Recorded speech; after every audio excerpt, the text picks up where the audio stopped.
नमस्कार मैत्रिणींनो, आपण बघणार आहोत स्मार्ट सुगरणींसाठी स्मार्ट किचन टिप्स. व्हिडिओ शेवटपर्यंत नक्कीच बघा. आवडला तर एक लाईक नक्कीच करा. नंबर 1. चपाती बनवण्यासाठी पीठ घट्ट मळले तर चपाती कडक होते. त्यामुळे पीठ जास्त घट्टही नको आणि जास्त पातळही नको. कणिक नेहमी सैलसर मळावी, त्यामुळे चपाती मऊ राहते. नंबर 2.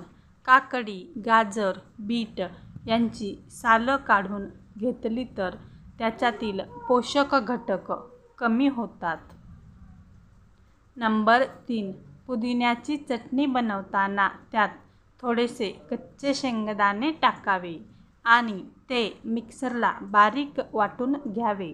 त्यामुळे चटणी घट्ट होते आणि कलरही छान येतो. नंबर 4. भाजीला काही नसेल तर तूर आणि हरभऱ्याची डाळ एकत्र भिजत घालावी किंवा फक्त तुरीची डाळ घातली तरीही चालते.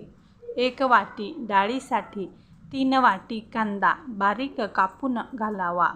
त्यामुळे डाळ कांदा खूपच चविष्ट होतो. नंबर 5. उत्तप्पा करताना त्याचे मिश्रण हे जास्त पातळ किंवा घट्ट करू नका. नेहमी मध्यमच ठेवावे.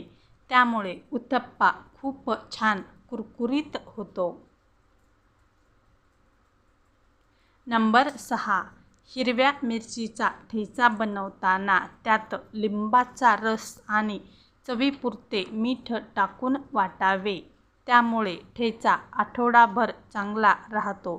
ठेचा करताना भाजलेले शेंगदाणे थोडे ओबडधोबड वाटावे.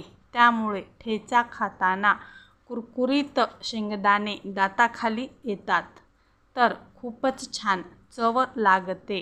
नंबर 7. वरण बनवताना वरणामध्ये हिरवी मिरची बारीक कापून घालण्याऐवजी लांब लांब चिरून घालावी. त्यामुळे वरणाला खूप छान चव येते व वरण दिसायलाही खूप छान दिसते. नंबर 8. भोपळ्याचे पराठे बनवताना त्यात कांदा चिरून घालण्याऐवजी कांदा किसून घालावा. त्यामुळे पराठ्याला खूप छान चव येते आणि पराठे भाजताना तूप लावून भाजावे. त्यामुळे पराठ्याची चव अप्रतिम लागते. नंबर 9. वडे बनवताना बेसन पिठाचे मिश्रण परफेक्ट झाले आहे का नाही ते माहीत करण्यासाठी मिश्रणाचे 2-3 थेंब 1 कपभर पाण्यात टाकावे. जर ते थेंब पाण्यात तरंगले तर बेसनाचे मिश्रण योग्य झाले आहे असे समजावे.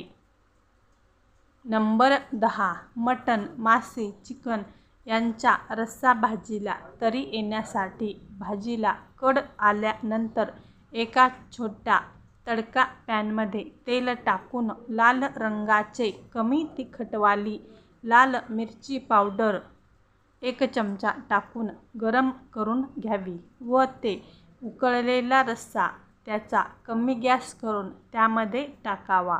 म्हणजे तरी खूप छान येते. नंबर 11. डोसा बनवताना जर डोसा पटकन निघत नसेल, तव्याला चिकटत असेल तर उलथणे थंड पाण्यात बुडवून मग डोस्याच्या कडा मोकळ्या करा. मग उलथणे मधोमध घालून डोसा पलटावा. डोसा पटकन निघतो. नंबर 12. आपल्या सर्वांचे आवडते शेवग्याच्या शेंगाची भाजी चविष्ट बनवण्यासाठी त्यात हळद, मीठ आणि मसाला टाकून परतून घ्या व लागेल तेवढे गरम पाणी करून त्यामध्ये टाका. शेंगा चांगल्या शिजवून घ्या. नंतर रस्सा बनवून शेंगा त्यामध्ये घाला व कमी गॅसवर चांगली उकळी येऊन द्यावी.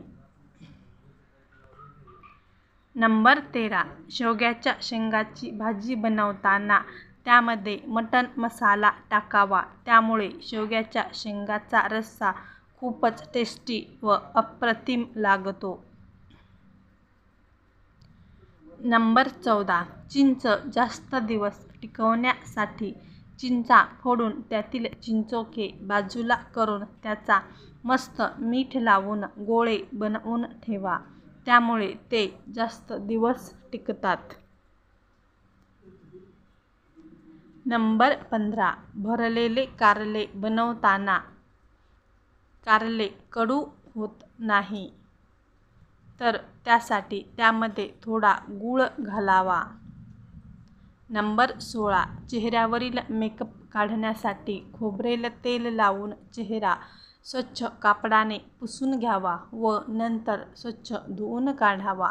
त्यामुळे मेकअप लवकर निघण्यास मदत होते व चेहरा क्लीन होतो. नंबर 17. तूर डाळीचे वरण खाल्ले तर पित्त होत असेल तर तूर डाळ व मूग डाळ मिक्स करून वरण बनवावे. त्यामुळे पित्ताचा त्रास होणार नाही व डाळीची चव खूप छान लागते. नंबर 18. काही महिलांना सवय असते की केस मोकळे सोडून झोपण्याची, पण केस मोकळे सोडल्यामुळे केस तुटणे, केस खराब होणे, केसांमध्ये गुंता होणे, केस गळण्याची समस्या वाढू शकते. त्यामुळे केस मोकळे सोडून झोपू नका. व्हिडिओ आवडला असेल तर व्हिडिओला एक लाईक नक्की करा. असेच नवनवीन व्हिडिओ पाहण्यासाठी आपल्या चॅनलला सबस्क्राईब करा. व्हिडिओ आपल्या फॅमिली व मित्रमैत्रिणींमध्ये शेअर करा. व्हिडिओ शेवटपर्यंत पाहिल्याबद्दल धन्यवाद. भेटूया पुढील नवीन व्हिडिओसोबत, नवीन टिप्स आणि ट्रिक्स सोबत.